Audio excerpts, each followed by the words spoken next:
For our war survivors who have since passed on, they never truly leave us. Their stories and experiences are kept alive in the living and breathing proof of their survival, their children. My Papa Bill Paulino is the son of Tunwan and Rosa Paulino, who alongside his siblings and many more Chamorro people in Inalahan and on the island, endured unthinkable atrocities during the Japanese occupation of Guam. He was born several years after the war into a different village than they knew.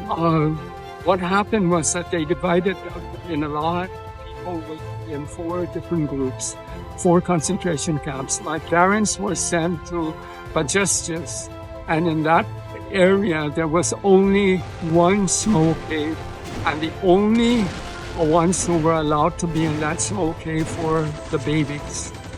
Other than that, they would sleep, under the rain or whatever it is that came their way during that time.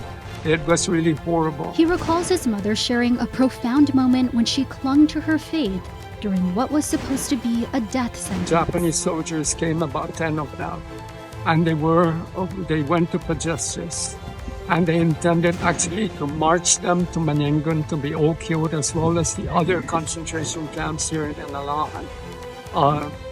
That's what they intended. So in the middle of the night, they woke up everybody and they made everybody just stand right there in line. And so my mother took out her Holy Rosary. Despite threats from the soldiers, everyone at the camp also joining in on that prayer. And this soldier had a gun, and he told everybody after the Holy Rosary was over to start running. And nobody wanted to move.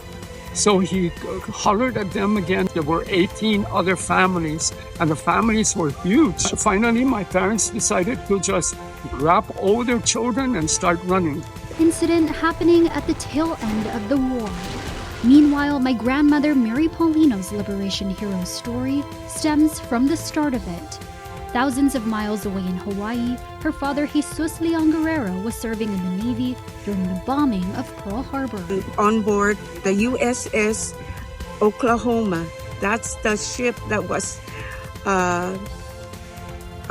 bombarded by the Japanese in Pearl Harbor. His ship was, I don't know how he survived that war.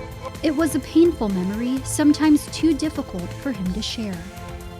A lot of military men were killed because they either drowned in the ship or they couldn't escape.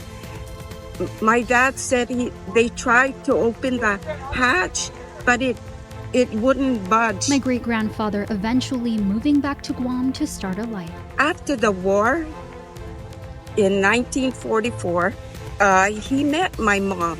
My great-grandfather's return to Guam marked the beginning of a new era for our family, an era built on resilience, strength, and the unbreakable spirit of our ancestors. Our family story, like that of many Chamorro families, is one of survival against all odds, a testament to the unbreakable will of our people.